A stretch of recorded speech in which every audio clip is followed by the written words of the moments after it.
Hey everybody, welcome back to Sounds Like a Drum, Cadence Independent Media Production. Today we're talking about low tom sounds and specifically how to make sure we have some tone in there and not just trying to go as low as we can.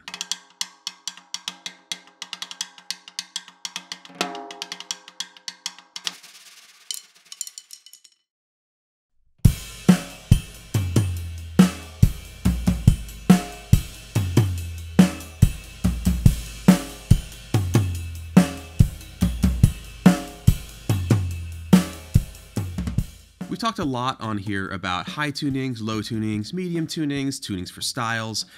But one thing that we have not gotten super deep into is what to do when you're struggling to fight between having a good amount of attack in your sound and also have a nice, low, beefy tom sound underneath that attack. Oftentimes when we move to the toms and we want to go low, naturally, we tune them down and try to get them into low tuning country.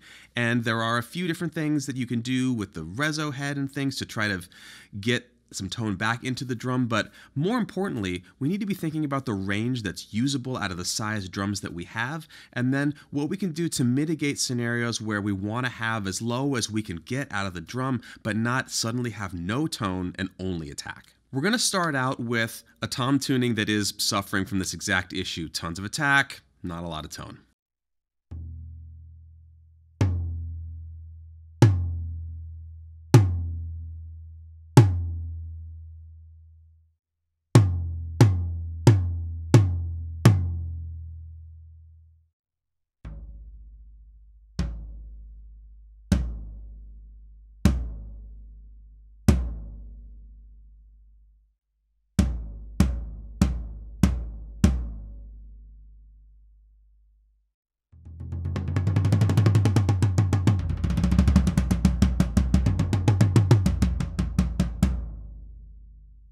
The first thing we need to mention about this sound is, again, we're not talking about good sounds and bad sounds, we're talking about functionality in a musical context. With this sound, both for your ears as a listener right here at the kit and also close mics, overheads, far mics, we have to talk about how not a lot of sound is coming out of these drums right now apart from that initial attack, and any low end that you're experiencing when you're tuned this way is not going to travel very far. So the audience is not going to hear it, your bandmates are not going to hear it, and any microphone that's more than a couple of inches away is not going to get any of it at all.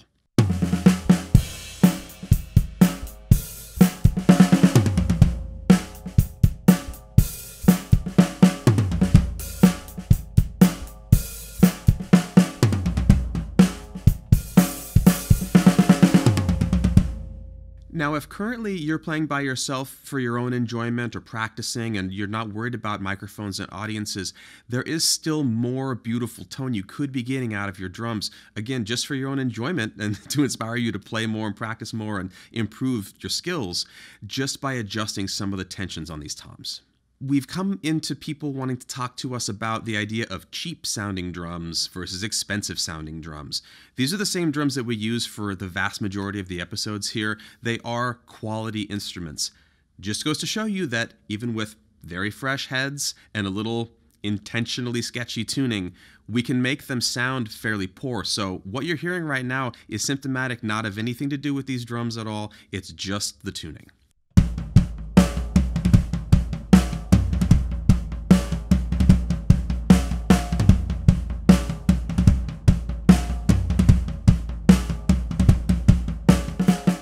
It's important to note before we move on to any other tunings for these toms that there's nothing wrong with tom sounds that have a really dominant attack. Something that has happened over the last few years is that we've gotten really accustomed to hearing soloed drums that have been treated a lot with production, post-production, effects, different things, particularly on Instagram and other places in social media. This is a very different scenario than you would need for situations where your drums need to fit into music that utilizes other instruments, and more importantly, music where the drums are not mixed extremely forward like you'll hear in drum videos across all social media platforms. What this results in is a skewed sense of what correct drum sounds are, which isn't a thing anyway, but it sends us down a rabbit hole of trying to recreate sounds and think in terms of sounds that were never meant to be in a musical context anyway. Now, if this is the kind of thing that you're, again, using just for yourself for fun, you don't need to worry about that so much. They could still sound better, but particularly when we start to fit these instruments into a musical context and want them to do their job and shine, we need to pay attention to these things. Next up, a slightly higher tuning that may actually sound lower to your ears.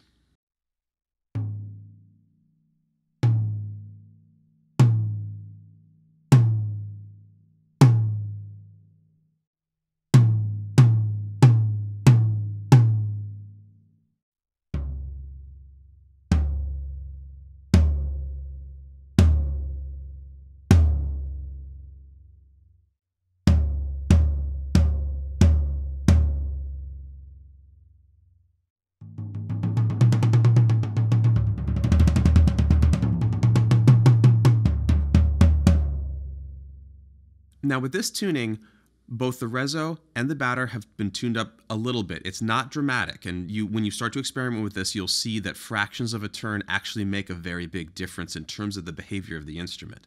Now what we have is instruments where the tension is higher, but there's a much larger presence of low-end fundamental coming out of the drums, which gives us a sensation of them actually being tuned lower because we're hearing the low end and not just the bright attack and that emptiness underneath.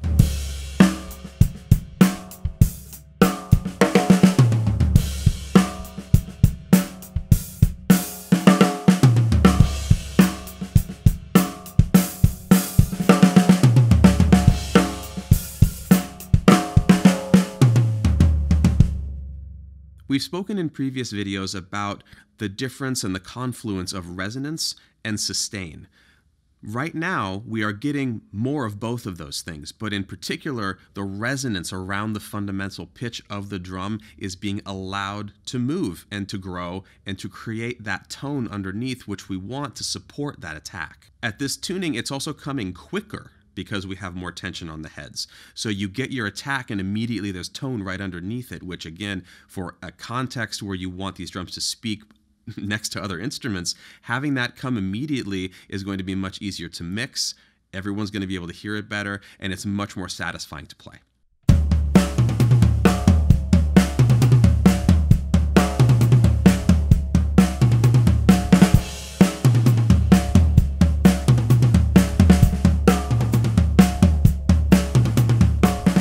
No matter the drums that you're playing or the sizes that you're playing, there's also going to be a usable range to any size drum, any set of heads, whatever you may be using for your own music that you're making.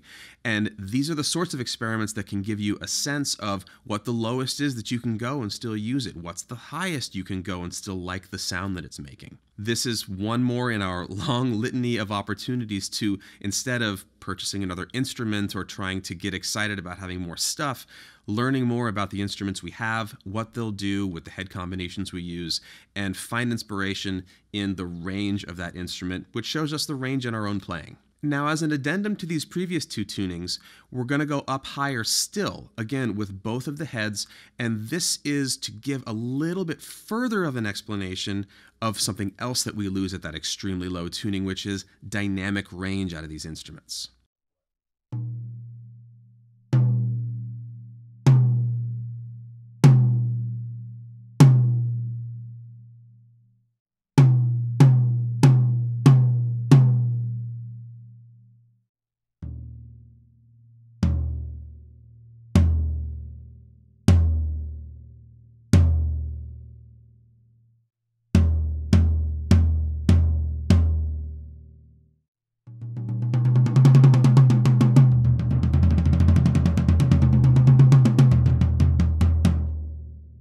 This isn't necessarily the first tuning that I would go to for a gig where I didn't know what they needed from me, but what we do immediately hear here is that low to the drum, we can hear what we're doing, hitting the drum really hard, it's growing and speaking and giving us a lot of tone and a lot of activity, and the overtones are getting a little bit more prevalent. If I play with this kind of dynamic range at the initial ultra low tuning, everything really close to the drum just kind of floats away and gets lost because nothing is actually resonating under there. And when you hit those drums at that super low tuning really hard, you get something cool, but you do kind of have to swing for the fences to get them to do the best thing that they can at that tension. Now let's hear a little bit of intentionally dynamic playing between our lowest tuning and our highest tuning.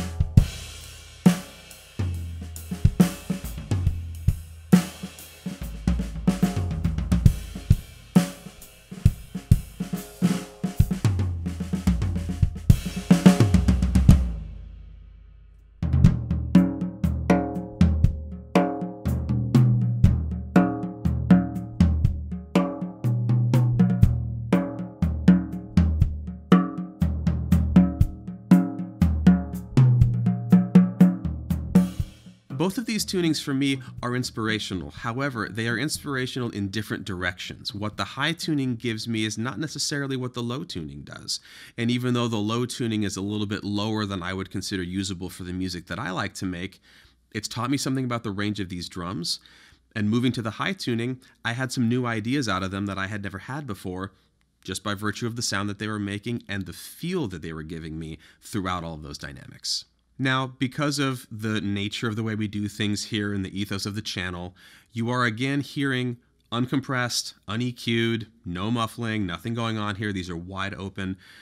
At this tuning, in a recording situation, a live situation, or even for your own personal preference, you're welcome to muffle a little bit, to adjust the ratio between the heads in terms of the interval between the two pitches.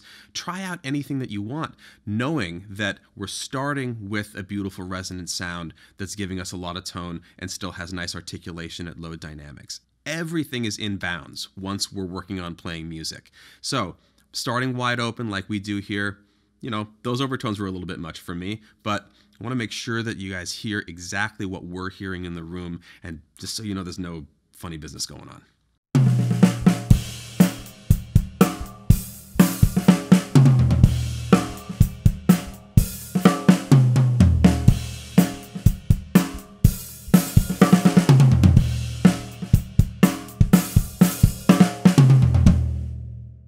It's also important to note that the music that we come up listening to, regardless of what we see on social media right now, does influence our preferences in terms of how we tune the kit. And so each one of these may speak to you differently, and there might be one that you love more than the rest of them. For me, the middle tuning is the one that makes me the happiest and feels the most versatile to me in terms of tone and power and projection and all of that. But don't be afraid to go to extremes in the lows or the highs, away from the things that you consider yourself to be normal in your ear or what you expect drums to sound like. And there's a distinct possibility that it'll turn you on to both different kinds of playing, different kinds of styles of music, and also just other things that you could listen to that would get you excited about expanding your own playing.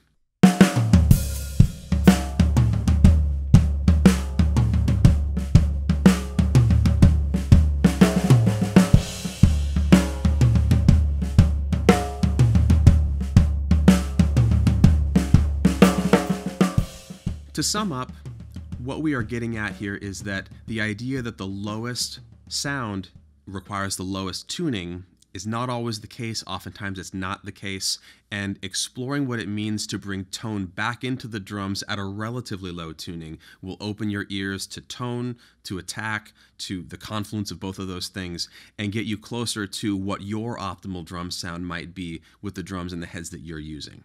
That wraps it up for today. Thanks so much for watching and going with us on this journey into the toms. Low tunings are fun, really low tunings are fun, and sometimes you can go too low for the room. It happens sometimes. And please do like, comment, and subscribe, and more importantly than ever, follow the link below to check out our Patreon if you haven't already. It is the best way to support us, help us continue to make these videos, join the community, talk to each other, get great ideas, and see all the extra things that we're doing here that are Patreon exclusive, including the Cymbal series, extra playing demos, different anecdotes, things like that.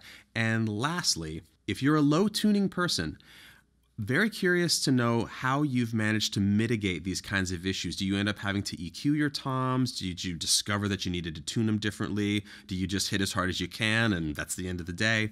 There's a lot of options in there, and hopefully this has given you some new things to think about when you are going for as low as you can.